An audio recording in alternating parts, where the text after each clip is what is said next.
The Art of Selfishness. Why self-love and selfishness are the secret to a good life. Is loving yourself actually selfish? What happens when we put our needs first? Get ready to have your mind blown. We're diving deep into the philosophies of history's greatest minds to uncover the shocking truth about self-love, selfishness, and finding happiness. Society throws us mixed signals about self-love and selfishness. On one hand, we're told to prioritize our happiness, but on the other, selfishness is painted in a bad light. It can leave us confused, torn between caring for ourselves and caring for others. But here's the catch. Healthy self-love is different from selfishness that harms others. Self-love means accepting who we are, flaws and all, setting boundaries and making our well-being a priority without guilt. Healthy selfishness? That's when we stand up for what we need and make choices that feed our happiness, even if they don't align with everyone's expectations. Lucille Ball put it beautifully, love yourself first and everything else falls into line.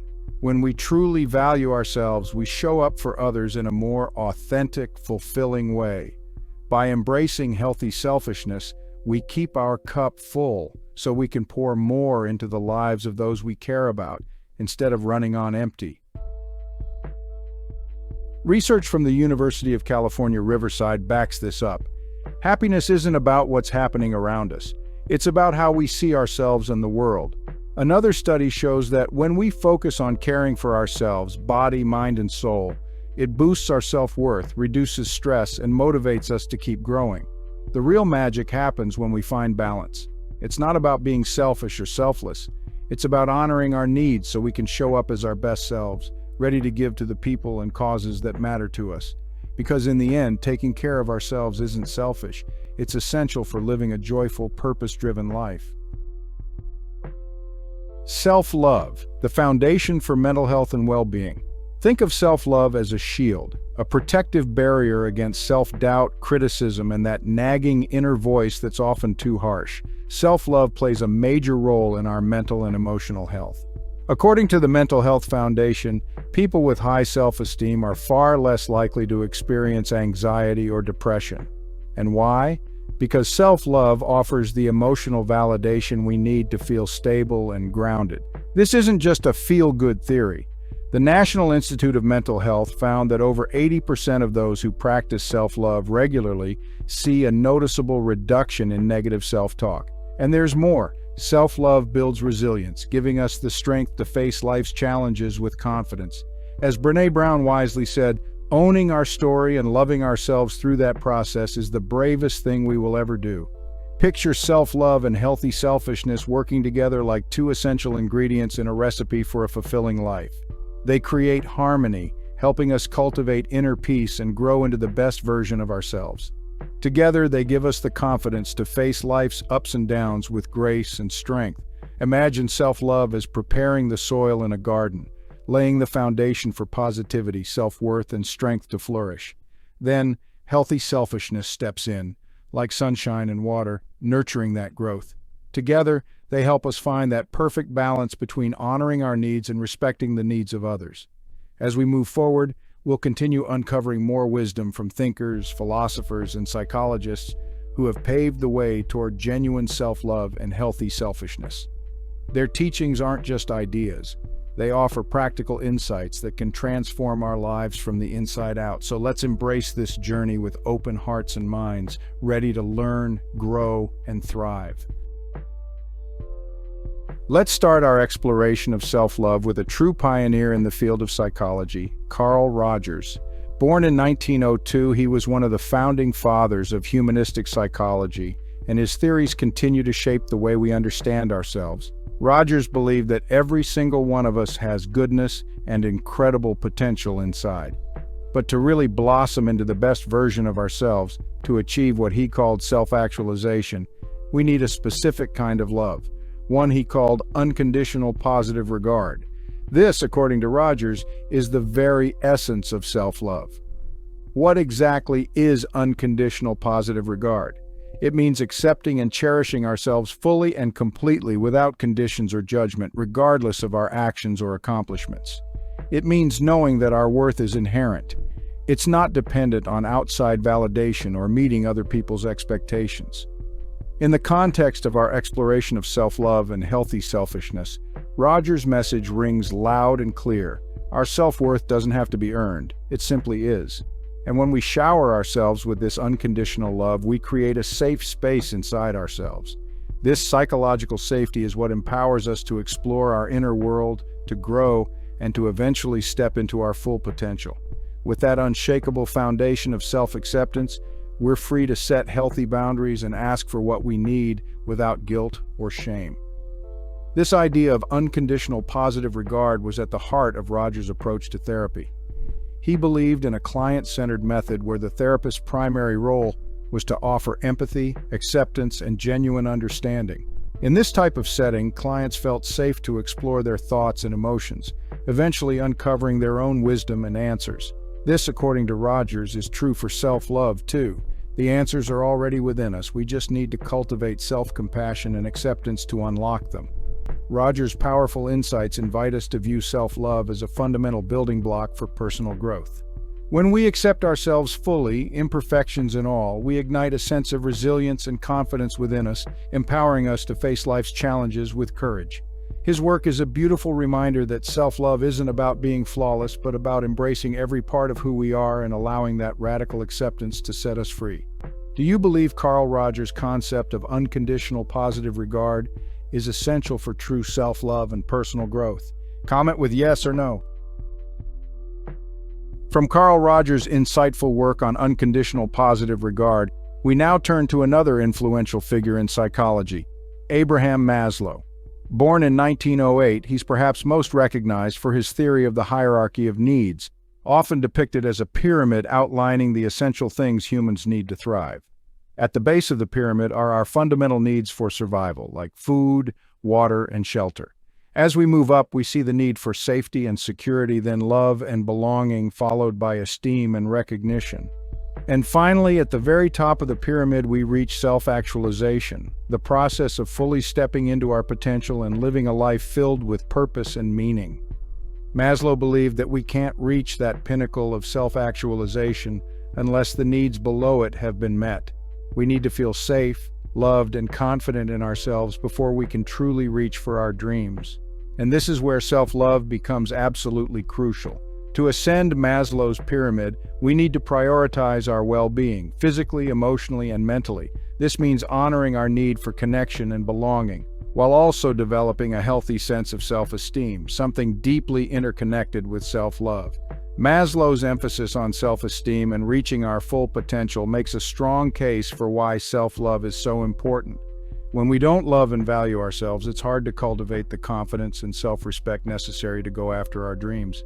Self-love, in a sense, becomes the foundation upon which we can build a life filled with meaning and purpose, allowing us to embrace our passions, hone our talents, and ultimately experience self-actualization. Interestingly, Maslow recognized that the journey towards self-actualization might look like selfishness, but in a healthy sense of the word. To really blossom into the best versions of ourselves, sometimes we need to prioritize our own growth and well-being, even if it means saying no to things that drain our energy or pull us away from our path. This isn't about being self-centered or disregarding others, but rather recognizing that personal growth requires dedication to our own evolution. Maslow's model suggests that when our own cups are full, we actually become better equipped to contribute positively to the world around us, creating a beautiful ripple effect that spreads outward. Both Rogers and Maslow highlight the power of self-love as a driving force for growth, fulfillment, and happiness, both personally and professionally. Their work serves as a reminder that loving and accepting ourselves isn't just an act of kindness toward ourselves, it ripples out, impacting those around us and the world we live in. Let's travel back in time again, this time to ancient Rome, where a powerful philosophy called Stoicism emerged.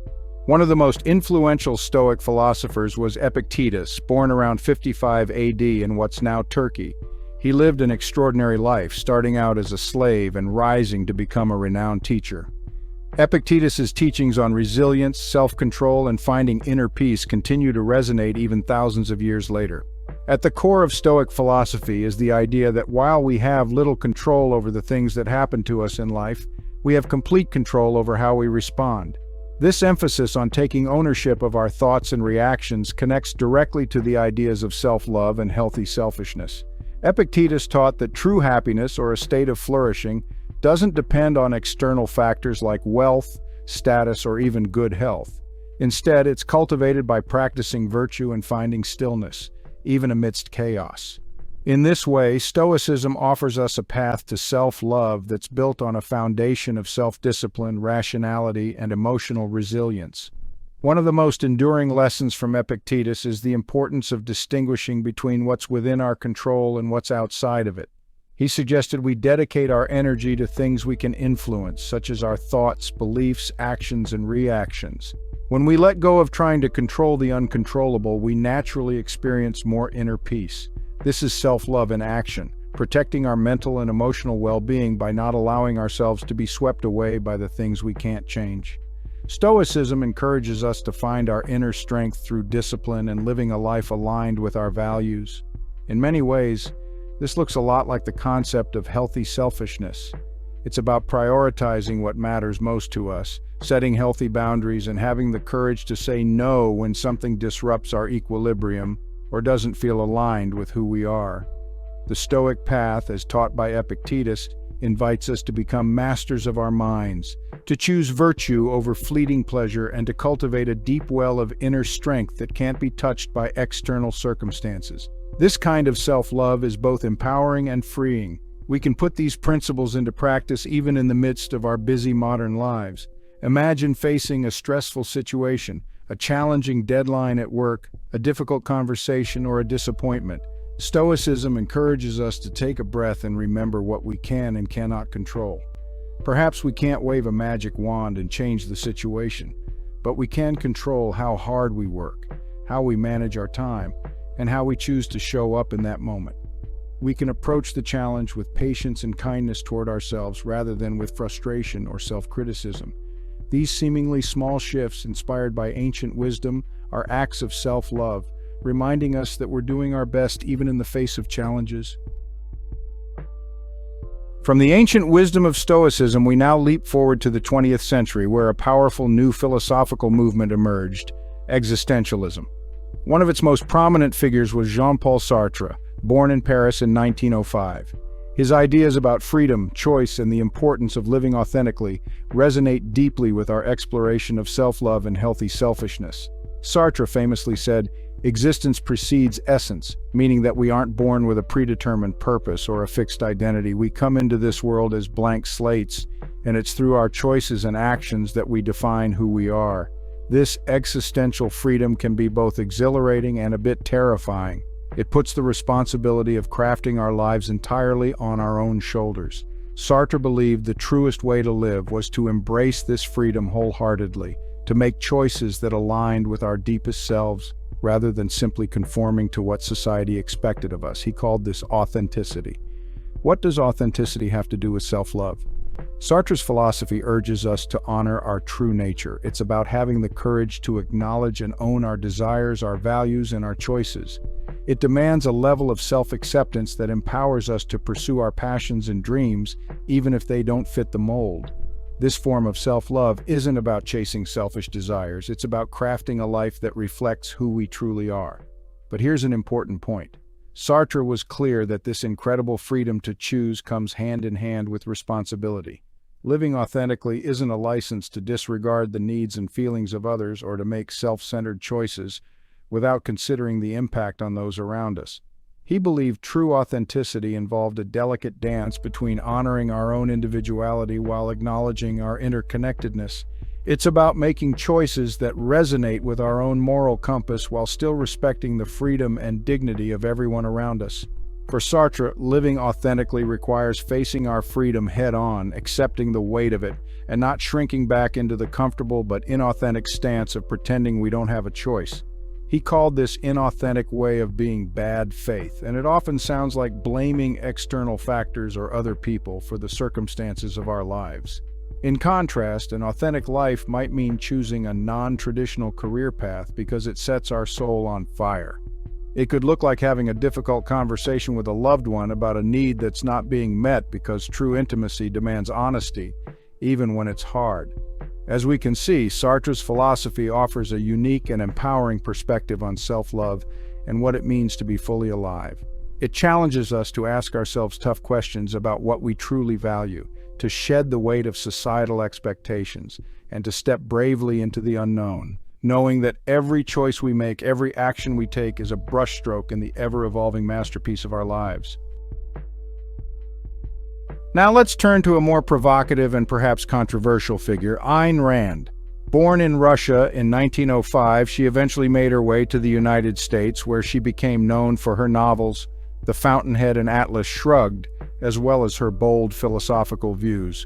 Central to her philosophy, known as objectivism, was the belief that each of us has a moral obligation to pursue our own happiness above all else.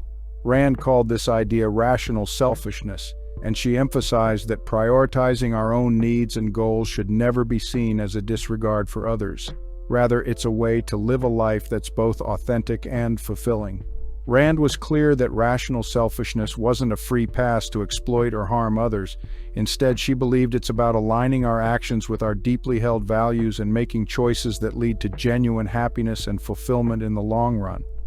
For Rand, true success and well-being happen when we prioritize our own growth. In her view, actions like self-sacrifice and altruism, which require putting the needs of others before our own, could actually be harmful, holding people back from becoming the best versions of themselves. To really grasp Rand's idea of rational selfishness, it's helpful to consider her distinction between seeking fleeting pleasure and pursuing long-term self-interest. While short-term selfishness often involves impulsive decisions that feel good in the moment, rational selfishness demands thoughtfulness and reason, leading to actions that support our long-term goals and values. A truly selfish person, according to Rand, wouldn't lie or cheat their way to the top because ultimately those actions chip away at our integrity and self-respect, causing damage over time. Rand's philosophy turns the traditional idea of selfishness on its head. She reframes it not as a vice but as a virtue. When we embrace responsibility for our own happiness, she believed, we create a world where everyone is free to pursue their own interests. While her ideas continue to be debated, her emphasis on self-responsibility and living in alignment with our values adds an important dimension to our exploration of self-love and healthy selfishness. As we journey through these different perspectives, one common thread appears. Self-love and healthy selfishness, when approached with thoughtfulness and reason, aren't about disregarding the needs of others. They're crucial elements in fostering personal growth, finding fulfillment, and yes, even contributing to the world around us in a positive way.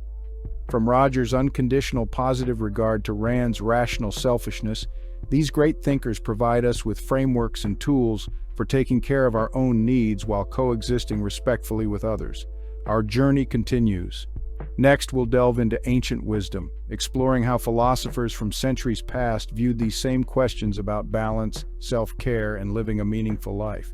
Stay with us as we continue to uncover profound insights into the intricate dance between self-love, healthy selfishness, and creating a life of purpose. Do you agree with Ayn Rand's philosophy that rational selfishness is key to living an authentic and fulfilling life? Comment with yes or no. Let's journey back in time now to ancient Greece, where we meet the brilliant philosopher Aristotle. Born in 384 BC, Aristotle gave us enduring insights into the nature of happiness and living a meaningful life, and he too grappled with the ideas of self-love and selfishness. Central to his teachings was the concept of eudaimonia, a word often translated as happiness, but carrying a deeper meaning of flourishing or living well. For Aristotle, achieving eudaimonia wasn't about fleeting moments of pleasure, but rather about living virtuously and experiencing a deep sense of purpose over a lifetime. Here's where it gets interesting. Aristotle believed that self-love was not only acceptable but crucial for achieving this state of eudaimonia, but his understanding of self-love was quite different from how we might define narcissism or egotism today. True self-love, according to Aristotle, was about actively pursuing what was genuinely good for us. This involved cultivating virtues like wisdom, courage, and self-control, qualities that helped us become the best versions of ourselves, not just for our own benefit, but for the good of those around us as well. He called this rational self-interest, understanding that by pursuing our own personal excellence, we naturally make the world a better place. In Aristotle's view, this striving for excellence wasn't selfish at all. It was a moral duty. When we focus on developing our character and using our talents, we unlock a deeper sense of fulfillment while simultaneously making a positive impact on the world. It's about living in alignment with our highest potential, honoring our gifts and sharing them freely. Here's an example of how this might look in our modern lives.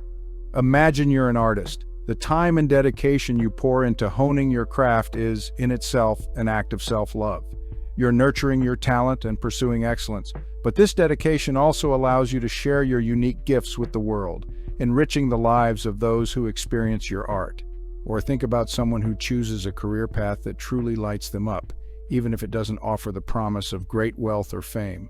In the spirit of Aristotle, this commitment to pursuing a path that is both challenging and fulfilling is another expression of virtuous self-love. What we can take away from Aristotle is this powerful reminder that self-love and pursuing our own best interests, when approached with wisdom and virtue, are not selfish acts. In fact, they're essential ingredients for a life well lived, a life full of meaning, contribution, and ultimately true happiness. He challenges us to ask ourselves what we truly value, what makes us come alive, and how we can best contribute those passions and talents to the world around us. Buddhism. Let's journey now to ancient India, where another profound philosophy emerged over 2,500 years ago. The teachings of Siddhartha Gautama, known as the Buddha, have brought peace and insight to millions around the world. His wisdom feels particularly relevant to our exploration of self-love and healthy selfishness, as we'll soon discover. At the heart of Buddhism is a concept called the middle way. It's a path that encourages balance and moderation, steering clear of the extremes of self-indulgence and harsh self-denial. The Buddha himself experimented with these extremes earlier in his life. He lived as both an ascetic and a prince, experiencing the limitations of each. Eventually, he realized that neither excessive indulgence nor harsh deprivation led to genuine happiness or lasting peace. Instead, he discovered a path of balance, a mindful and compassionate approach to living that honored both our own needs and the needs of others. In the Buddhist tradition, self-love isn't viewed as a selfish pursuit at all. It's actually seen as a form of compassion directed inward. The Buddha taught that everyone, including ourselves, deserves kindness, understanding, and care. This practice of self-compassion aligns perfectly with self-love. It encourages us to treat ourselves gently, especially during times of difficulty. Now, it's important to note that the Buddha wasn't condoning the kind of selfishness that arises from greed, attachment, or delusion. In Buddhism, acting in ways that harm others or create suffering is seen as a roadblock on the path to enlightenment. But taking care of our physical, mental, and emotional well-being isn't viewed through that same lens of selfishness. It's simply a necessary part of being a healthy and balanced person. When our own cups are full, Buddhists teach, we have more to give to the world. Many of the practices at the heart of Buddhism, meditation, mindfulness, and loving-kindness practices, to name a few, offer powerful tools for cultivating self-love. With mindfulness, we learn to observe our thoughts and feelings without judgment, allowing a deep sense of self-acceptance to arise. Loving-kindness meditations guide us to send out waves of love and compassion, first to ourselves, then expanding outward to embrace others. In our busy, modern world, it can be easy to lose sight of this beautiful concept of balance. Buddhism, with its emphasis on the middle way, calls us back to that place of harmony. It reminds us that self-love isn't selfish. It's about cultivating a kind, mindful, and balanced approach to living, caring for ourselves as tenderly as we care for others. This ancient wisdom invites us to step off the roller coaster of extremes and to walk a path of balance and compassion. Friedrich Nietzsche. Born in 1844, Nietzsche's philosophy challenged conventional thinking, urging us to embrace our power as individuals and to live lives defined by courage and authenticity. Central to his philosophy was the idea of the will to power. Now, before you imagine conquering armies and ruling the world, understand that Nietzsche wasn't talking about dominating others. He used this phrase to describe the force within each of us that propels us toward growth, self-expression, and the fulfillment of our unique potential. For Nietzsche, self-love and what we're calling healthy selfishness weren't just beneficial. They were essential for living a truly empowered life. He believed that many societal norms were designed to keep us small, to pressure us into conforming rather than stepping into our power as individuals. To truly thrive, he argued, we have to shed those expectations and claim the right to prioritize our own growth and evolution. He famously said, "He who has a why to live can bear almost any how," highlighting the importance of finding our unique purpose, our why, as fuel to carry us through challenges. Nietzsche believed that conforming to expectations, especially those that left us feeling depleted, resentful, or stifled, was the opposite of self-love. He called us to reject any sense of guilt that arose when we chose to honor our own needs and desires. "Become who you are," he implored. This, he believed, is where true fulfillment resides, in the courageous act of self-discovery, in forging our own path, and in silencing the voices of those who try to put us in a box. In many ways, his ideas perfectly encapsulate the concept of healthy selfishness. It's not that we should disregard the needs of others, but that we can't truly show up for others unless we have something to offer. And that something is cultivated by nurturing ourselves, by prioritizing our well-being so that we can blossom into the most potent, powerful version of ourselves. And he wrote, "The individual has always had to struggle to keep from being overwhelmed by the tribe, reminding us that sometimes self-love requires courage. The courage to be different, to stand out, and to create a life that is a true reflection of who we are meant to be." Through his work, Nietzsche calls on each of us to ask, what if our unique gifts and passions are meant to be shared with the world? What if, by embracing self-love and what others might label as selfishness, we unlock a level of purpose and creativity that wouldn't be possible otherwise? Our journey culminates in the mid-20th century with the work of Fromm, a philosopher and psychologist who offered a powerful and insightful perspective on the nature of love itself.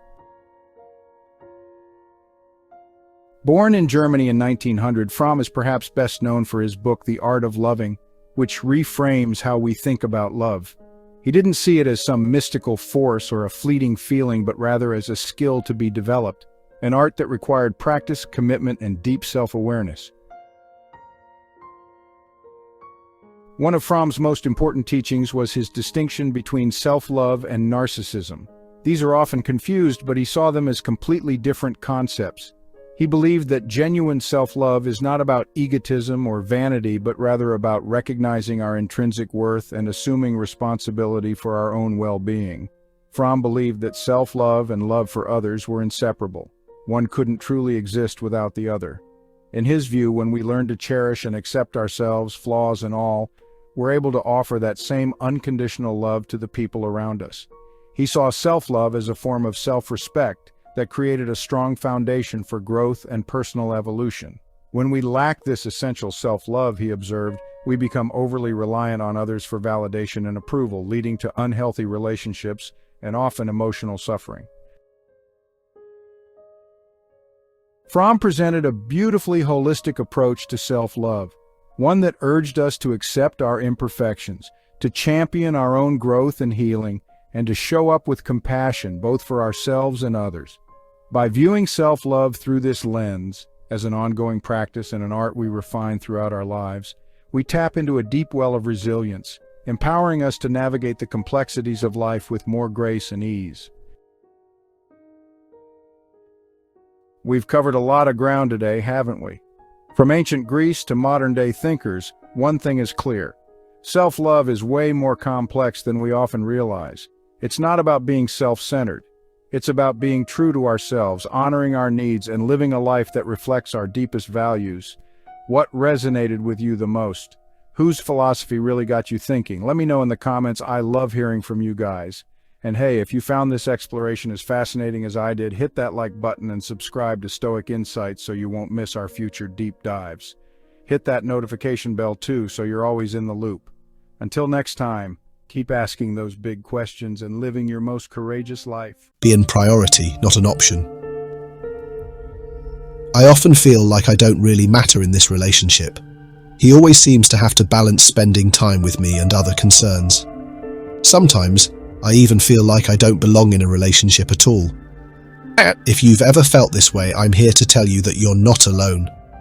Anyone in a relationship wants to have priority from the other person, wanting to become an important position in that person's heart. But unfortunately, many of us do not get priority, but accidentally become one of their choices. Ask yourself, are you truly a bright light in the darkness of someone's life, or are you doomed to live in the darkness behind other choices? If the signs are that you are just a backup plan, not a priority, it may be time to reevaluate your value in this relationship. So how can you always be a priority in your partner's eyes? The answer will be in today's lesson. By applying these 7 principles, you can ensure that the people you care about feel that you are always the top priority in their lives, or at least that you don't become an afterthought.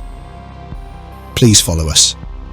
First, to determine whether you are truly in a low priority relationship, you need to take the time to analyze and reflect on your relationship carefully. Start by looking back at your partner's actions. Have there been times when he has put you in a situation where you have to hesitate, thinking about whether you are important to him or not? In this regard, you need to regularly observe whether there are moments when you feel yourself being pushed to a secondary position, not only in important events, but also in daily activities. Do you often feel like you have to wait for his attention? When you really need him, he is not willing to support you. Think about your lover life partner for 5 seconds and try taking a few small tests with us below. Between attending your graduation ceremony and going to the farewell party for your best friend studying abroad, what do you think he will choose? Please share below in the comments. Thank you for your interaction.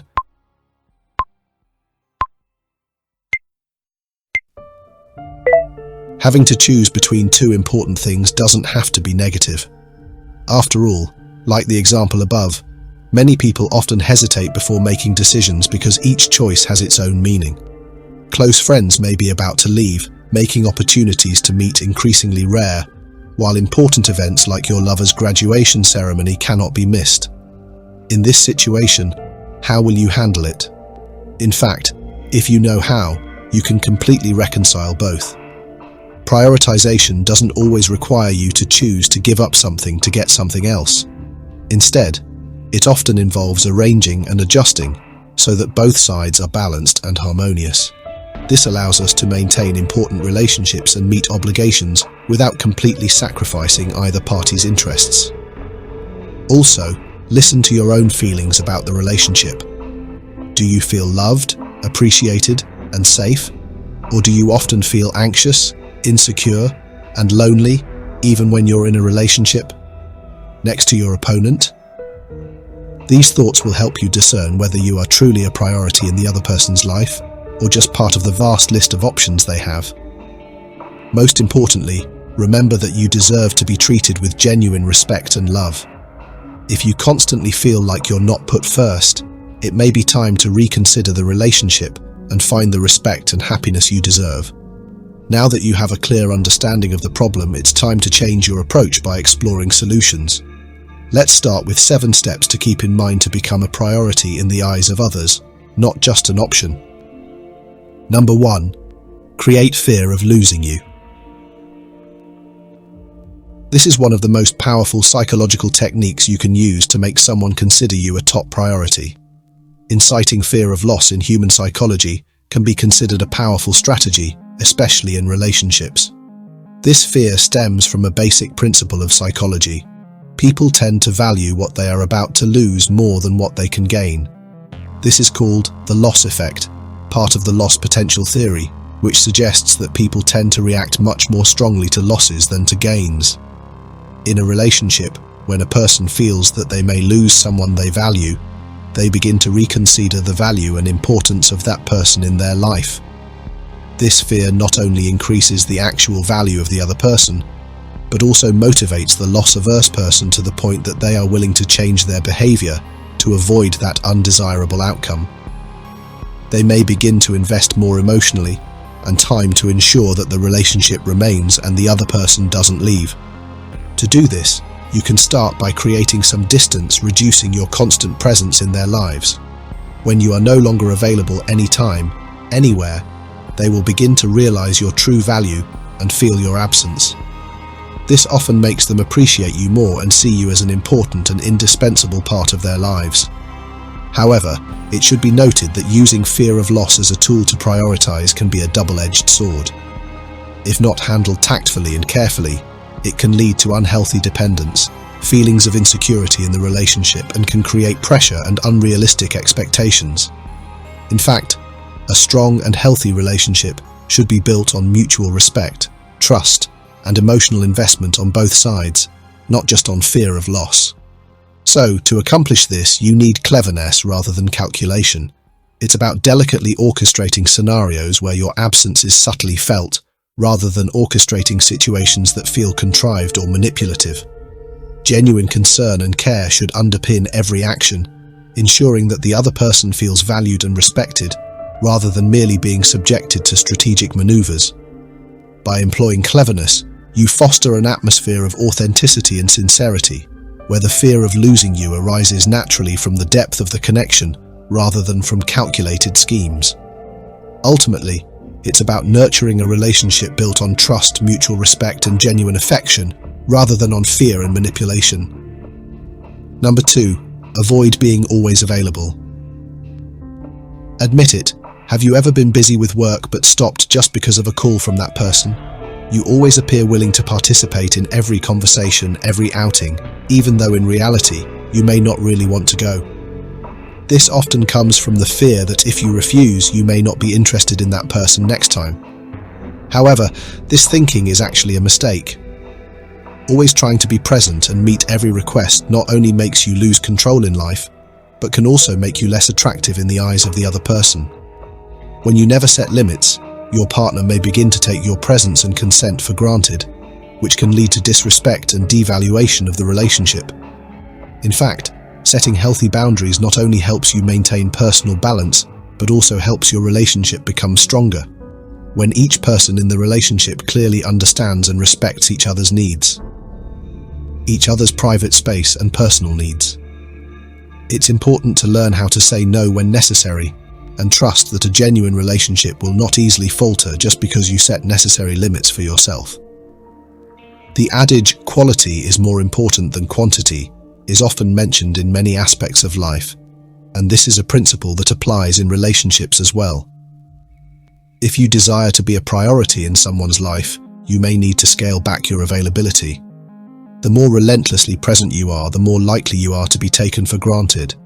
This doesn't mean you only show up when it's convenient, but if you're always flexible and willing to help others, then it's time to put yourself first.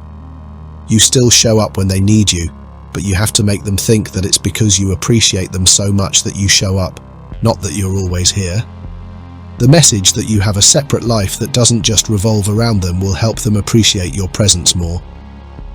Number 3, prioritize yourself. One of the most basic principles that we are often reminded of is to always put ourselves first. If you don't know how to love yourself, how can you expect others to love you? This also applies to being prioritized and receiving attention from others. You can't expect to receive priority if you don't even care about your own feelings. Before facing any situation, ask yourself, are you really comfortable with this? Does this make you feel uncomfortable? Ask yourself these questions. Do you believe you deserve better than the way you are being treated? And do you believe your partner is better than you or more important than you? If so, why?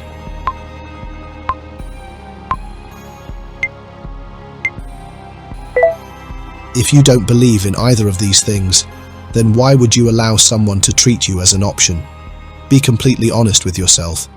Before you can address the how, you must know the why you allow someone to consider you as an option. Whatever your answer is, you want to be treated better, right? Then start acting like that. Let's choose that now. This process is not only about making decisions that benefit you, but also about how you set healthy boundaries in the relationship.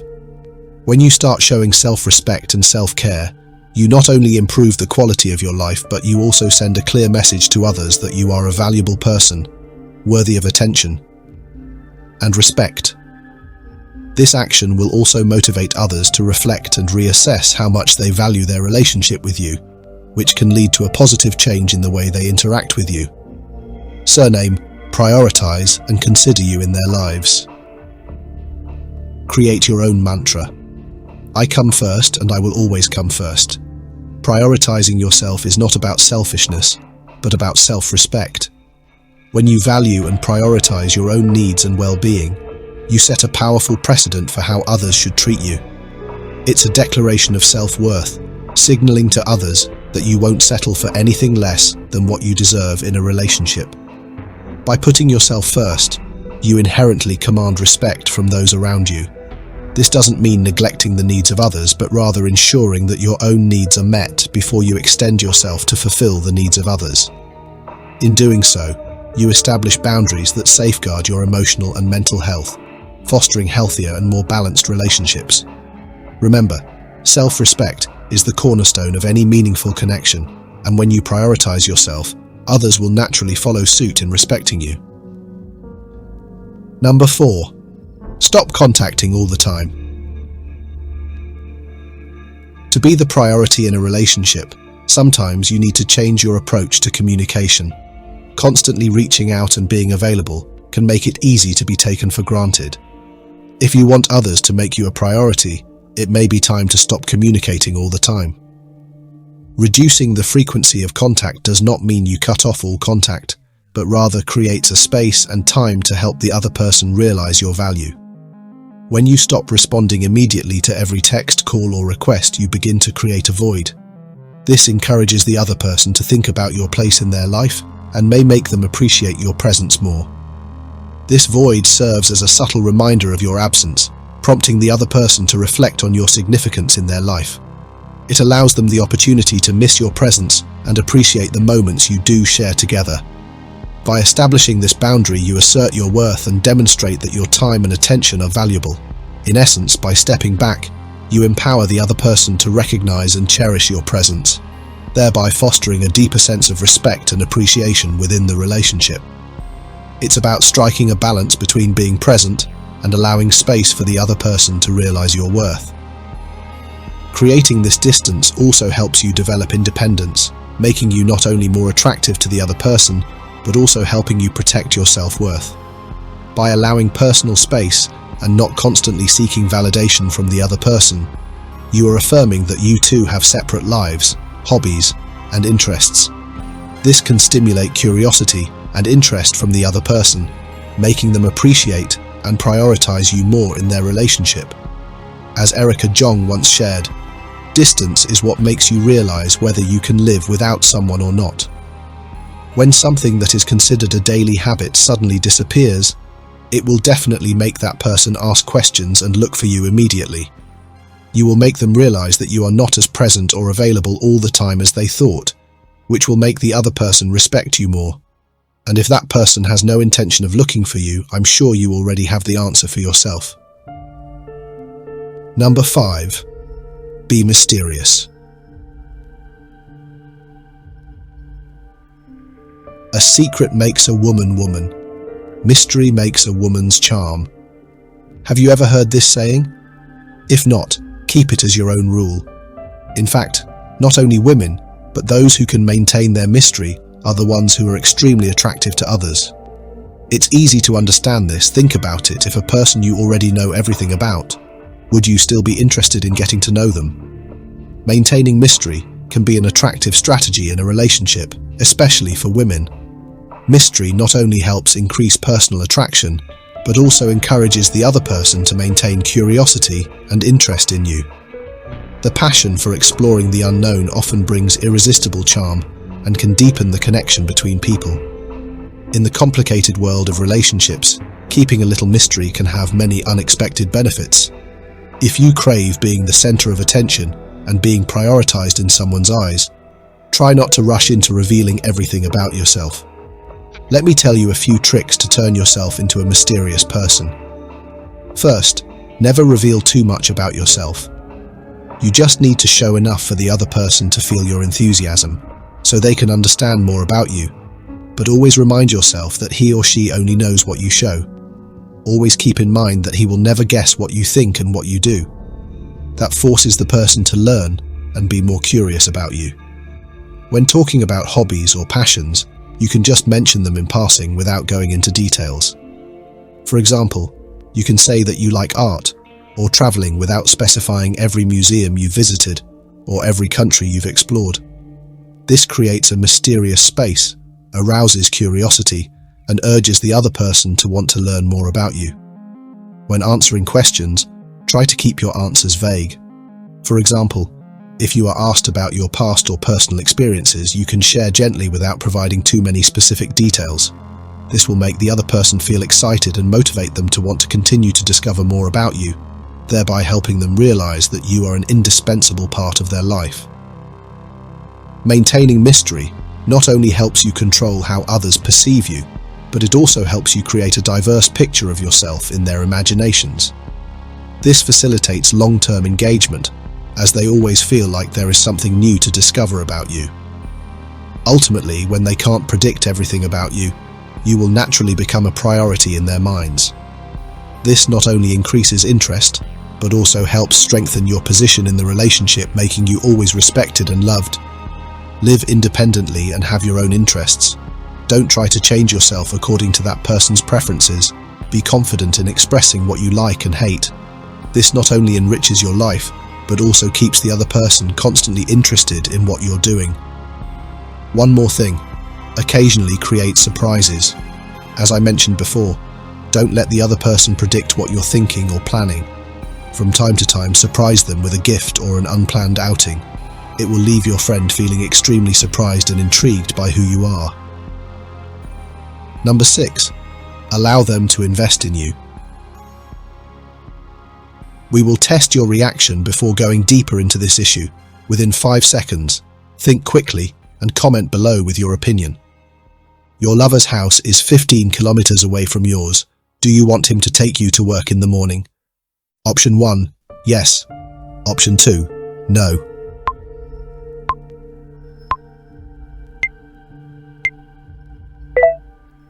Thank you for your answers. I have received a signal from you guys. This question also causes people to argue quite a lot. Many people think that this is normal because it's just a pick-up and drop-off. But many people think that since they're just lovers, they shouldn't be forced to do something like a responsibility.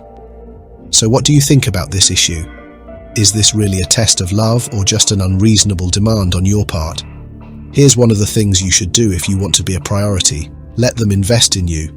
This investment can be time, money, effort, and even attention.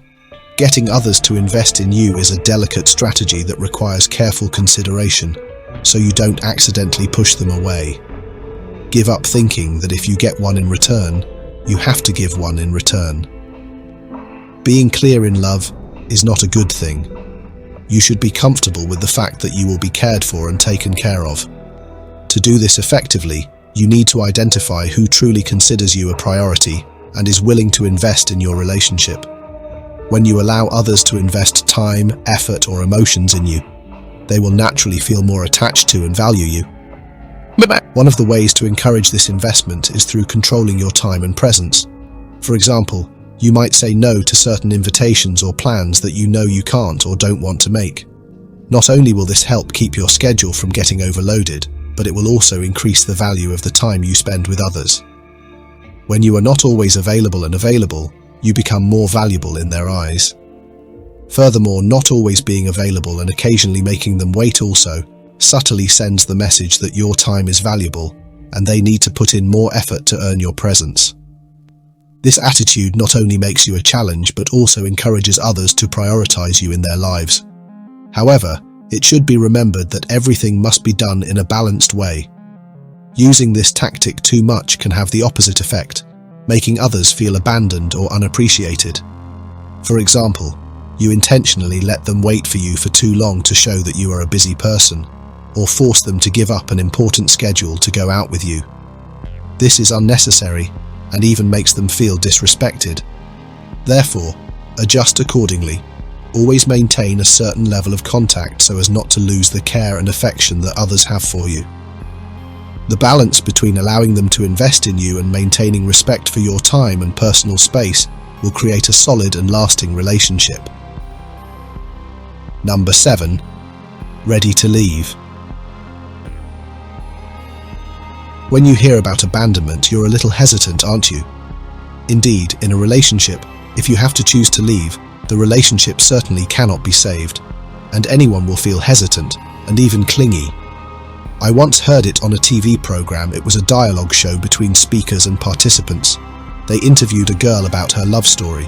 The girl shared that she liked a guy, and even though she made her feelings very clear, she was repeatedly met with indifference and lack of interest, which hurt her deeply. The speaker suggested that she should give up on this relationship, as the guy did not like her, and persistence would only lead to more heartache. However, the girl was adamant that she still liked him a lot, saying, "There is only one of him in the world. I won't be able to find anyone like him again." The speaker paused for a few seconds, then gently replied to her, "But my dear, you too are one of a kind." This statement touched both the girl and the entire audience deeply. What are your thoughts on the speaker's response?